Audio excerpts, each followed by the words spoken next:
ఆధ్యాత్మిక మార్గంలో వెళుతున్న వాళ్ళు ఈ మాంసాహారం ఇవన్నీ మానేసిన వాళ్ళు ఉంటారు. సాత్వికమైన జీవన విధానం అవలంబిస్తున్న వాళ్ళు.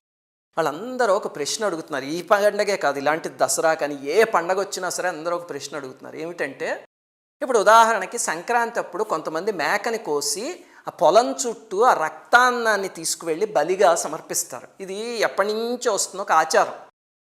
ఎందుకు అంటే పొలాల చుట్టూ కొన్ని శక్తులు ఉంటాయి, వాటిని తృప్తిపరచాలి అని చెప్పి పరంపరాగతంగా కొన్ని కుటుంబాల్లో చేస్తూ ఉంటారు.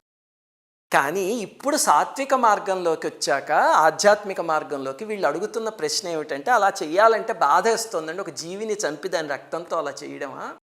కానీ సాంప్రదాయం అంటారు మా పెద్దవాళ్ళని అడిగితేను, సాంప్రదాయాన్ని పాటిస్తూ హింస చేయకుండా ఉండడానికి ఏమన్నా ఉందా మార్గం అని అడుగుతున్నారు. చాలా సంతోషం వేసింది నాకు అలాంటి మెయిల్స్ చూసారు. దసరా అప్పుడు కూడా చాలామంది అడిగారు, దీపావళి ఎప్పుడప్పుడు కూడా.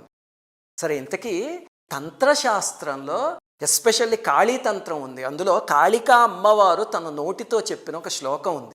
అదేమిటి అంటే, కూష్మాండ మిక్షుదండంచ మాంసం సారక్యమేవచ ఏతే బలి సమాఃప్రోక్తా తృప్తో భాగసమాసదా అని చెప్పింది కాళికాదేవి. అంటే నాయన, మీరు మాంసము మద్యము ఇస్తున్నారు కదా, అవి అక్కర్లేదు, దాని బదులు కూష్మాండ బలిస్తే అలాగనే ఇక్షురసం ఇస్తే కనుక వాటితోనే నేను తృప్తి చెందుతాను.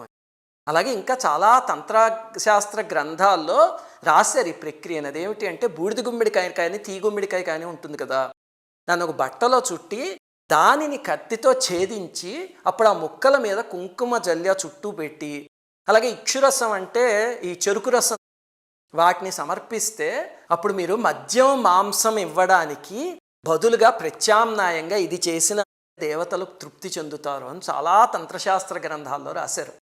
అందుకని అలాగా ఒక జంతువుని కాపాడదలుచుకుంటే కనుక ఇలా చేయండి. మీ అందరికీ సంక్రాంతి శుభాకాంక్షలు. శ్రీమాత్రే నమః.